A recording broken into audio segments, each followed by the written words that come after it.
Morad, modeste instituteur du bled kabyle, vit au milieu des aveugles. Mais il ne veut pas se considérer comme roi. D'abord, il est pour la démocratie. Ensuite, il a la ferme conviction qu'il n'est pas un génie.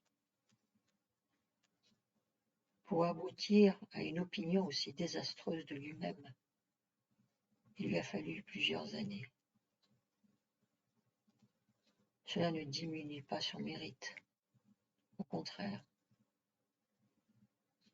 Dès ses premiers mois dans l'enseignement, après ses études, il confie à son journal, car il en a un, « Lorsque je rentre en moi-même et que je considère ma situation en fonction de ma valeur, je conclus amèrement. Je suis lésé. Le manque de moyens est un obstacle bien perfide. Ma conclusion ne s'arrête pas là, pourtant, puisque je me sens une intelligence si vive, avec les vieux livres et les vieux cahiers. Rien ne dit que je n'irai pas loin. C'est fait. La décision est prise. La réussite est certaine. À mesure que je savoure une étude élémentaire sur Ronsard et la Pléiade, ma décision s'affermit. L'examen à affronter devient plus accessible. Morad est ambitieux. Il se moquait de son ambition. Il comprenait, le malheureux, que s'il cherchait trop à planer comme un aigle, il ne ferait que patauger davantage comme un canard. Il se résigna donc à être simplement instituteur dans un village comme celui qu'il avait vu naître, dans une école à une classe, au milieu de tous les paysans, ses frères, supportant avec eux les tourments de l'existence, l'âme parfaitement calme et attendant, comme eux, avec un fatalisme indifférent et une certitude absolue, il le dit, le jour où il entrera au paradis de Mahomet.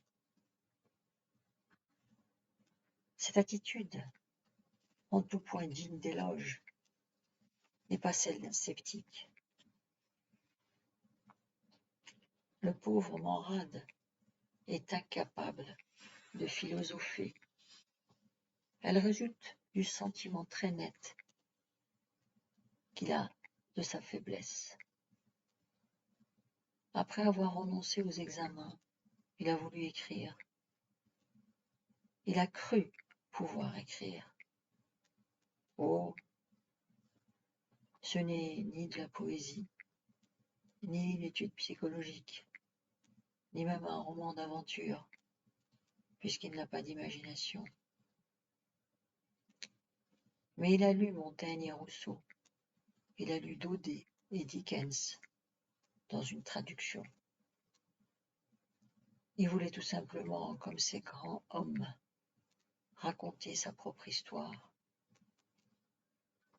Je vous disais qu'il était modeste. Loin de sa pensée de se comparer à des génies. Il comptait seulement leur emprunter l'idée, la sotte idée de se peindre. Il considérait que s'il réussissait à faire quelque chose de cohérent, de complet, de lisible, il serait satisfait. Il croyait que sa vie valait la peine d'être vécue, d'être connue, tout au moins de ses enfants et de ses petits-enfants. À la rigueur, il n'avait pas besoin de se faire imprimer. Il laisserait un manuscrit. Il s'est mis au travail en 1939, au mois d'avril, pendant les vacances de Pâques. Heureux temps. devant les innombrables obstacles qui se dressent à chaque tournant de phrase, à chaque fin de paragraphe, devant les mots impropres, les tournures douteuses, les adjectifs insaisissables. Il abandonne une entreprise au-dessus de ses forces, après avoir rempli un gros cahier d'écolier. Il abandonne, sans esprit de retour, sans colère. Dans sa classe, il y a un modeste bureau tout noir. Dans l'un des 2 tiroirs, le chef-d'œuvre avorté gît aujourd'hui, oublié, entre un cahier de roulement et des fiches de préparation, comme le 5e œuf de la fauvette que l'oiseau et ses petits laissent dédaigneusement dans le nid inutile. Nul n'est maître de sa destinée. Ô Dieu clément! S'il est décidé là-haut que l'histoire de Manrad, Fouroulou, sera connue de tous, qui peut enfreindre ta loi?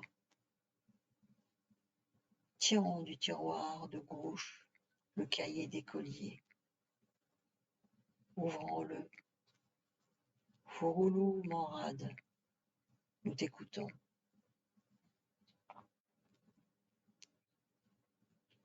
Le touriste qui ose pénétrer au cœur de la Kabylie admire par conviction ou par devoir des sites qu'il trouve merveilleux, des paysages qui lui semblent pleins de poésie et éprouve toujours une indulgente sympathie pour les mœurs des habitants. On peut le croire sans difficulté, du moment qu'il retrouve n'importe où les mêmes merveilles, la même poésie, et qu'il éprouve chaque fois la même sympathie. Il n'y a aucune raison pour qu'on ne voit pas en Kabylie ce qu'on voit également un peu partout. 1000 pardons à tous les touristes. C'est parce que vous passez en touriste que vous découvrez ces merveilles et cette poésie. Votre rêve se termine à votre retour chez vous et la banalité vous attend sur le seuil. Nous, Kabyles, nous comprenons qu'on loue notre pays. Nous aimons même qu'on nous cache sa vulgarité sous des qualificatifs flatteurs. Cependant, nous l'imaginons très bien l'impression insignifiante que laisse sur le visiteur le plus complaisant la vue de nos pauvres villages. Tizi est une agglomération de 2000 habitants. Ces maisons s'agrippent l'une derrière l'autre sur le sommet d'une crête, comme les gigantesques vertèbres de quelques monstres préhistoriques. 200 mètres de long, une rue principale qui n'est qu'un tronçon d'un chemin de tribu reliant plusieurs villages, conduisant à la route carrossable et par conséquent aux villes. Cette rue principale garde sa largeur d'origine aux endroits où elle n'est murée que d'un côté. 6 bonnes coudées au moins. Comme souvent, on l'a construit des 2 côtés. Elle a été grignotée et elle fait pitié dans sa prison de pierre. Elle étoufferait si elle ne laissait s'épanouir de distance en distance, tantôt à droite, tantôt à gauche, des petits bras capricieux, des ruelles encaissées qui s'enfuient vers les champs. En bonne logique, comment exiger qu'une rue faisant partie d'un chemin soit traitée autrement que ce chemin? Pourquoi faut-il la paver si ce chemin ne l'est pas? Ils sont tous deux poussiéreux en été. Elle est plus boueuse en hiver, car elle est plus fréquentée. Pour la même raison, d'ailleurs, elle est continuellement plus sale. C'est la différence, seule. Quant aux ruelles, elles lui ressemblent, puisqu'elles se le sont, ses filles. Qu'on imagine à certains endroits deux ruelles opposées qui partent du même point, l'une à gauche, l'autre à droite. À cet endroit privilégié, la rue est large. Est-ce par un hasard mystérieux ou une décision dont l'opportunité échappe à l'heure actuelle? Nos aïeux n'ont pas construit aux quatre angles du carrefour. Vous êtes sur la grande place du village, la place aux musiciens, notre Jama. Elle est unique, et le quartier d'en haut l'envie au quartier d'en bas. De larges dalles de schiste sur 50 centimètres de maçonnerie indécise contre les pignons des maisons forment les bancs de la Tajmaït, sur lesquels viennent s'asseoir les hommes et les enfants. Une faveur spéciale a doté l'un de ces bancs d'une toiture à claire-voie. C'est le plus recherché à cause de sa fraîcheur en été et parce qu'il abrite en hiver. Lorsqu'on débouche sur la Jama par le nord, ce banc se trouve à gauche, juste en face d'une ruelle au cul-de-sac que barre à une vingtaine de mètres le portail d'une habitation. C'est ce banc qui est orné de la meilleure dalle, une dalle en marbre, en vrai marbre fauve, brillant, poli par le temps et l'usage. Le village a 3 quartiers et par conséquent 3 djamas. Chaque djama a ses bancs de pierre et ses dalles luisantes. On retrouve partout, creusés dans les dalles, les mêmes damiers immuables où l'on joue avec des cailloux. Mais personne ne peut prétendre que les autres djamas égalent la place aux musiciens. Il existe aussi 2 mosquées. Les mosquées ont manifestement moins d'importance que les djamas. Vues du dehors, elles ressemblent aux autres maisons, leurs voisines. Au-dedans, le sol est cimenté, les murs sont blanchis à la chaux. C'est vide et désolant de simplicité. Les vieux qui vont y prier ont l'air d'appartenir à un siècle révolu. Le café mort est situé hors du village. Ceux qui l'intéressent doivent aller à sa recherche et sortir de l'agglomération. Quelques habitations prétentieuses ont été construites récemment grâce à l'argent rapporté de France. Ces maisons dressent leurs façades impudiques et leurs tuiles trop rouges parmi la vétusté générale.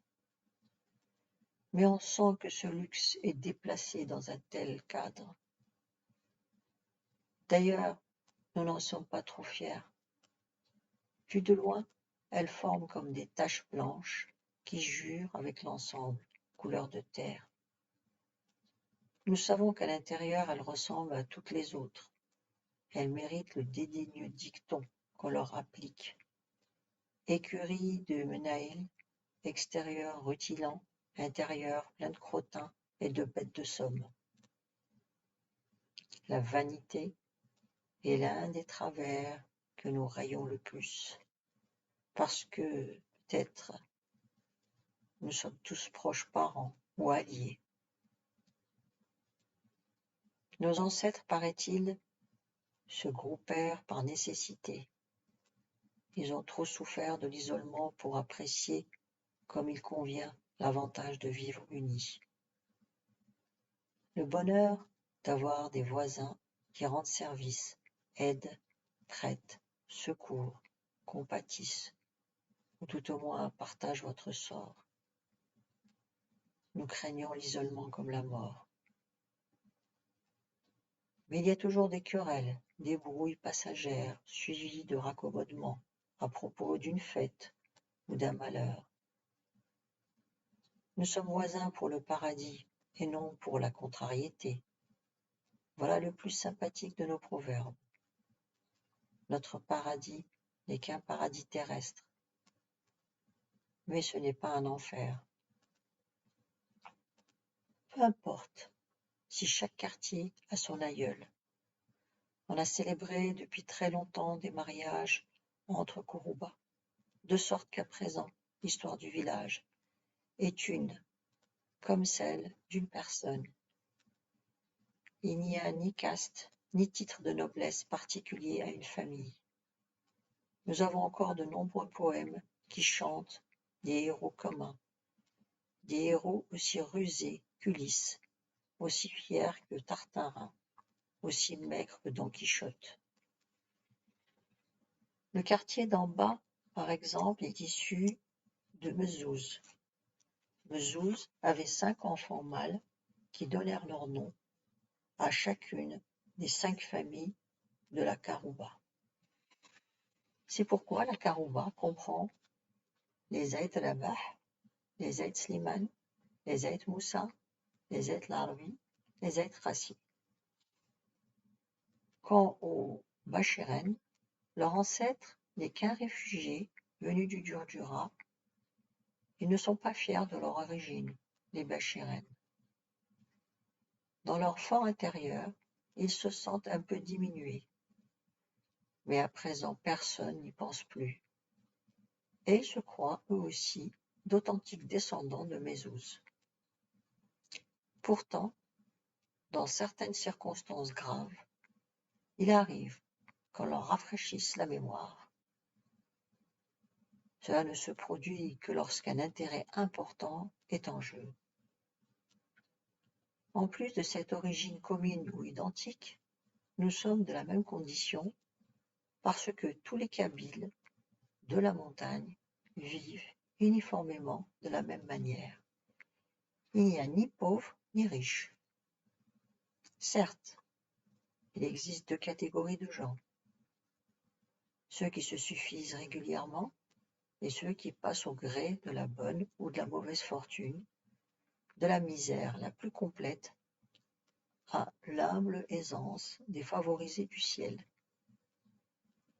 Mais on ne peut ni établir un classement définitif, ni constater des différences essentielles dans le genre de vie des habitants. Les familles riches ont plusieurs figuerets, quelques olivettes, 1 hectare de terre à semer, parfois une source dans l'un de leurs champs. Lorsqu'on évalue à la Djama les propriétés de Telfella, à 1 mois de labour, on lit l'admiration et l'envie dans les yeux. Or, une journée de labour sur nos terrains escarpés avec une paire de bœufs, un peu plus gros que des moutons, représente à peine 20 arts. Le gros propriétaire kabyle possède donc 6 hectares. Il parle fort à la Djama, il est maître absolu chez lui. Du moins, on le lui laisse croire. Pour conserver l'autorité et l'admiration qui sont les seuls avantages visibles de sa fortune, il trime plus que celui qui ne possède rien, travaille avec ses ouvriers pour leur donner l'exemple, mange et s'habille comme eux. Mais pareil aux financiers de la fable, il n'en partage pas les soucis. Il possède du bétail, une paire de bœufs, une vache, quelques moutons, un mulet ou un âne. Son habitation peut avoir 2 pièces en vis-à-vis, qui font 12 coudées de large sur 14 de long. 1 ou 2 petites chambres pour le fils aîné ou l'étranger de passage. Toutes les bâtisses sont construites en blocs de schiste liés avec du mortier d'argile. Les toitures. La toiture est en tuiles creuses, reposant sur un lit de roseaux. Le parquet bien damé est recouvert d'une couche de chaux poli, luisante et jaunâtre, qui donne une impression de propreté et d'élégance rustique, du moins lorsque la couche est nouvelle. Les mères de famille qui ont du goût crépissent de la même façon dans chaque chambre des soubrassements d'1 mètre de hauteur et limitent ces soubassements par un liseré vert irrégulier qu'elles obtiennent avec des morelles écrasées.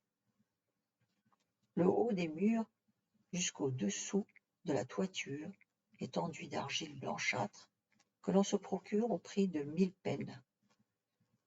L'aménagement intérieur des maisons appartient aux ménagères. C'est leur tourment et leur orgueil. Selon l'aisance de la famille, le crépissage est renouvelé périodiquement tous les ans ou tous les 2 ou 3 ans. Chacune des pièces grandes comprend une partie basse, dallée, qui sert d'étable, d'écurie, de bûcher. Elle est séparée de la partie haute par des piliers trapus supportant la soupente.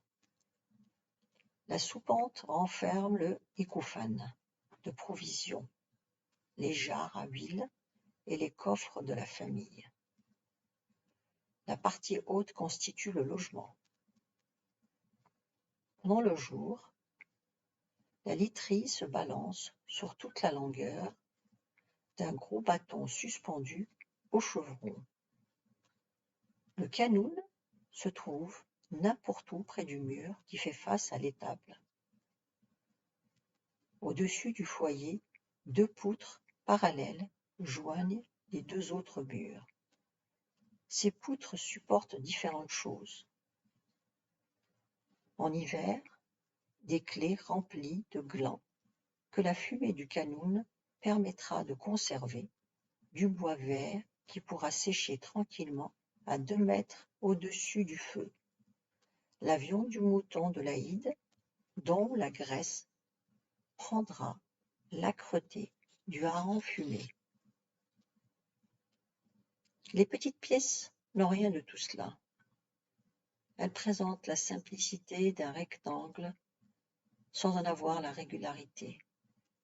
Leur crépi de chaux est encore plus luisant que celui des grandes, parce qu'elles sont moins enfumées. On n'y fait du feu que par les soirs d'hiver. La cour est généralement exiguë. Quelquefois, au-dessus du portail d'entrée, se dresse une sorte de pigeonnier auquel on accède de la cour par un escalier sans prétention ou une échelle grossière. C'est une pièce supplémentaire. Au-dessous, de part et d'autre du portail, on a construit 2 larges bancs que la mère de famille enduit d'un vernis de chaux dans les années de prodigalité. Voilà donc l'énumération exacte des signes extérieurs de la richesse. Il n'y en a point d'autre, jamais de luxe, car tout le monde le sait que l'homme riche est avare. Avare pour garder jalousement son bien et pour l'augmenter au besoin.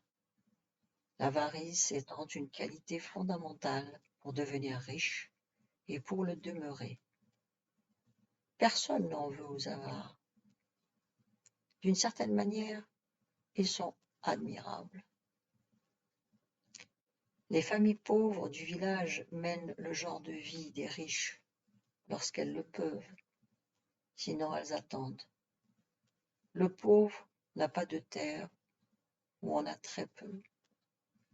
De quoi s'occuper quand il chôme. Son habitation se réduit à une seule pièce. Il partage la petite cour avec des voisins aussi gueux que lui, et la djamma avec tout le monde. Le fallah n'a guère l'habitude de passer ses heures de repos dans sa masure au milieu des femmes et de la marmaille.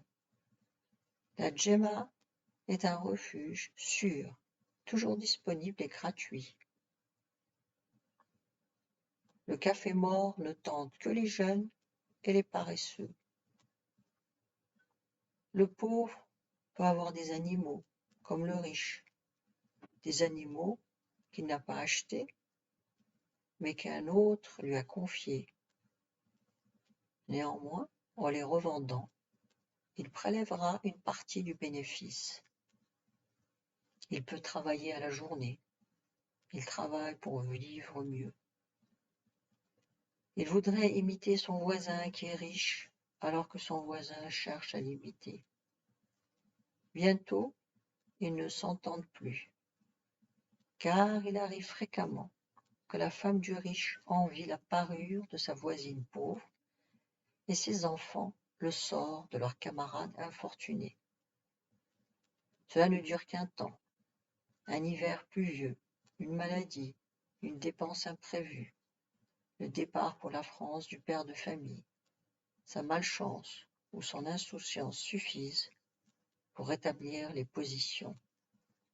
Le riche demeure toujours avare, le pauvre, tour à tour, nargue ou convoite la misère du riche. En somme, à Tizy, on se connaît, on s'aime ou on se jalouse. On mène sa barque comme on peut. Mais il n'y a pas de caste. Et puis, combien de pauvres se sont mis à amasser et sont devenus riches? Combien de riches se sont appauvris promptement avant d'être ruinés par Saïd l'usurier, que tout le monde respecte, craint et déteste? Il aura son tour, bien sûr. Il mourra dans la mendicité. La loi est sans exception. C'est une loi divine. Chacun de nous, ici-bas, doit connaître la pauvreté et la richesse. On ne finit jamais comme on débute, assurent les vieux. Ils en savent quelque chose.